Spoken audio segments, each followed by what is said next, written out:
Welcome to VU study world. आज हम discuss करने जा रहे हैं ENG 505 लैंग्वेज लर्निंग थियरीज का लेसन 15, जिसका टॉपिक है Krashen's input hypothesis monitor model part 3। इस लेक्चर में हम monitor hypothesis, affective filter hypothesis और कम्युनिकेटिव लैंग्वेज टीचिंग CLT के बारे में सीखेंगे। चलिए शुरू करते हैं। Question 1. What is Krashen's monitor hypothesis?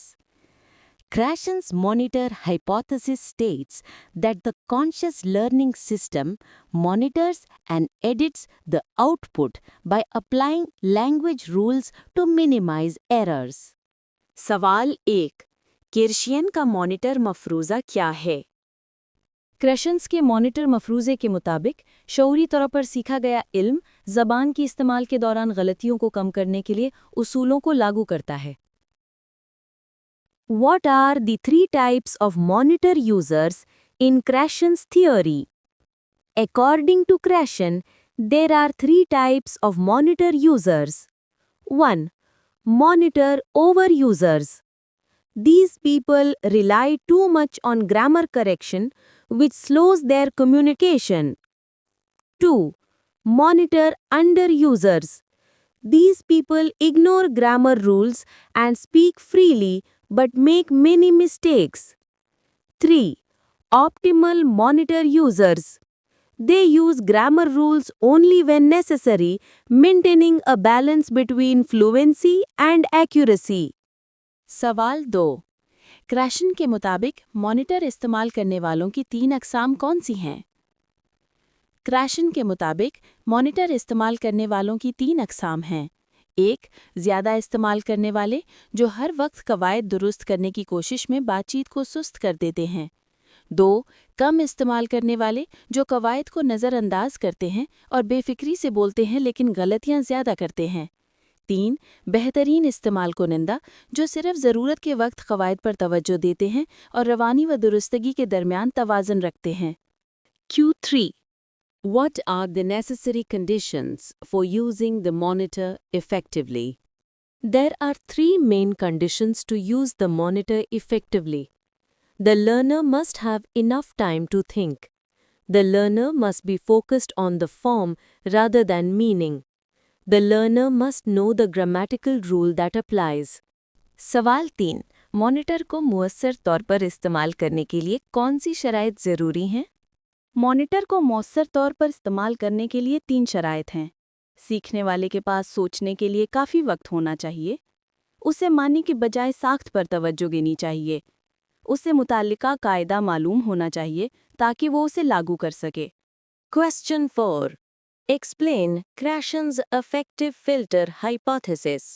Krashen's effective filter hypothesis suggests that emotional factors like motivation, self-confidence, anxiety, and attitude can either help or block language learning. If a learner is motivated and confident, the filter is low, allowing more language input to pass through.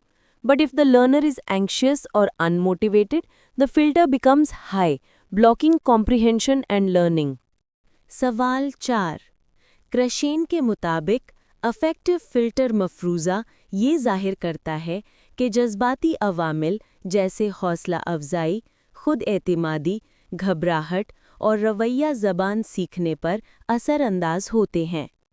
अगर सीखने वाला पुरएतिमाद और पुरअज़्म हो तो filter कम होता है और ज़्यादा इल्म हासिल होता है। लेकिन अगर सीखने वाला घबराहट या मनफी रवैया रखता है तो फ़िल्टर ज़्यादा हो जाता है और सीखने का अमल रुक जाता है। Q5. What is communicative language teaching, CLT, and its main focus? CLT is a teaching approach that emerged from Krashen and Terrell's natural approach.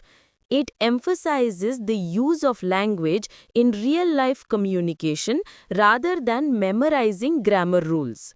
The main goal of CLT is to develop learners' ability to communicate effectively in real situations. सवाल 5. Communicative language teaching CLT क्या है और इसका बुनियादी मकसद क्या है? Communicative language teaching Christian और तेरियल के नेचुरल अप्रोच से पैदा होने वाला एक तदरीसी तरीका है। इसमें ज़बान को याद करने के बजाय हकीकी ज़िंदगी में गुफ्तगू पर जोर दिया जाता है। CLT का बुनियादी मकसद ये है कि तलबा अमली हालात में मुअस्सर तौर पर बातचीत कर सकें। Q6. What does Del Hymes mean by communicative competence?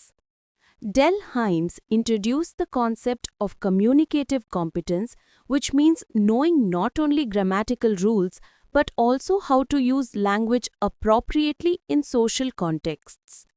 It includes linguistic, sociolinguistic, discourse, and strategic competencies. सवाल 6। डेलहाइम्स के मुताबिक कम्युनिकेटिव कॉम्पिटेंस का क्या मतलब है? जवाब: डेलहाइम्स के मुताबिक कम्युनिकेटिव कॉम्पिटेंस का मतलब सिर्फ कवायद जानना नहीं, बल्कि ज़बान को मुख्तलिफ समाजी हालात में मुनासिब अंदाज में इस्तेमाल करना भी है। इसमें लिसानी, समाजी लिसानी, गुफ्तारी और हिकमत अमली की सलाहियतें शामिल हैं। What are the main criticisms of CLT according to researchers? According to Stern, 1992, CLT has been more successful in ESL, English as a second language settings, than in EFL, English as a foreign language contexts. Critics argue that CLT ignores grammatical accuracy, focuses too much on fluency, and increases teachers' workload because it demands creating functional syllabuses and interactive activities. सवाल number 7। मुहक्किकीन के मुताबिक CLT पर अहम तनकीदें क्या हैं? Stern 1992 के मुताबिक CLT अंग्रेज़ी को दूसरी ज़बान के तौर पर सीखने वाले ममालिक में तो कामयाब रहा है, लेकिन गैर मुल्की ज़बान के तौर पर कम मुअस्सर है। नाक़िदीन का कहना है कि ये कवायद की दुरुस्तगी को नज़रअंदाज करता है, सिर्फ रवानी पर जोर देता है और असातिज़ा पर ज़्यादा बोझ डाल देता है, क्योंकि उन्हें अमली निसाब और सरगर्मियाँ तैयार करनी पड़ती हैं। तो स्टूडेंट्स, ये था lesson 15, Krashen's input hypothesis monitor model 3। इस लेक्चर से हमें ये समझ आया कि इमोशनल फैक्टर्स और मॉनिटरिंग दोनों लैंग्वेज लर्निंग में बहुत अहम रोल प्ले करते हैं। अगले वीडियो में हम लेसन 16, कम्युनिकेटिव कॉम्पिटेंस और टीचिंग मेथड्स डिस्कस करेंगे। अगर वीडियो पसंद आए तो लाइक और सब्सक्राइब ज़रूर करें। अल्लाह हाफिज़।